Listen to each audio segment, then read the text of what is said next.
define strategy? What is strategy in very simple terms? Well, in very simple terms, it's what's going to make a particular organization different and provide a competitive advantage.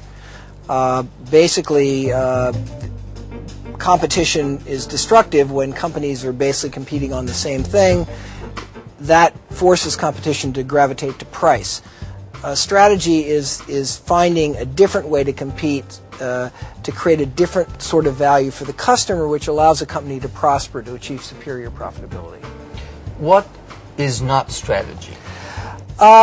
Simply implementing best practices, buying the latest machine, using the internet to communicate with your customers. There are lots of things that managers do that they have to do to actually keep making the company more productive and more efficient, and to attain the kind of latest technology and knowledge about management.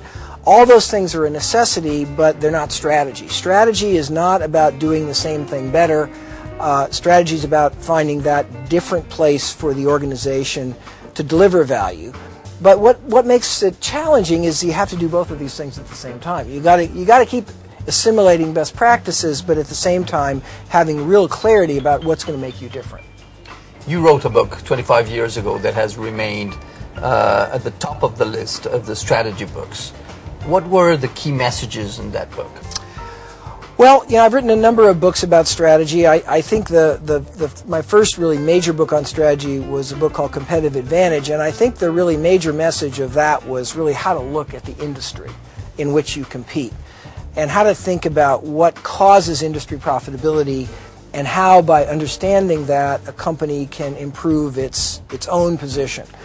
In that book, I introduced the so-called 5 forces framework, that in any industry you've got to look at the power of the customer, the power of the supplier, the barriers to entry, the threat of substitute products, and the nature of the rivalry itself, and that those 5 forces collectively define really the profit potential of any business. And this was, I think, a breakthrough in the field, because really we had no systematic way of looking at industries.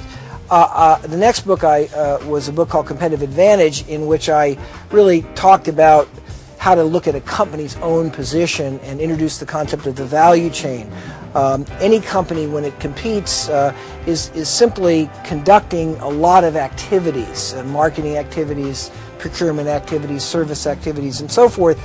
And the value chain provided a framework for understanding how a particular company was competing versus its competitors, and therefore sharpening the distinctions in terms of its position. I think if I had to sort of highlight the major concepts that have made my work relatively enduring, it would be some of those ideas. Interesting. And after 30 years, what has changed?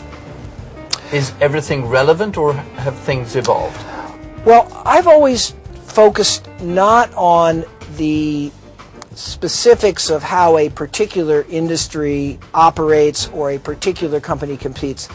I've always been looking at really the deep fundamental underpinnings of competition. So, of course, industries are very different today than they were 30 years ago. We're much more global, there's different technology, things move at different speed, but actually the same 5 forces still determine profitability. It's still the power of the customer, the power of the supplier. So I think in some sense everything has changed, but at least from my point of view, very little has changed, in the sense that the enduring fundamentals of industry structure and the value chain, and the importance of price and cost in determining superior performance, the distinction between operational effectiveness and positioning, all those things are what I would say are really competitive fundamentals that are timeless. And then at any given moment in history, the weights, if you will, or the specifics are constantly evolving.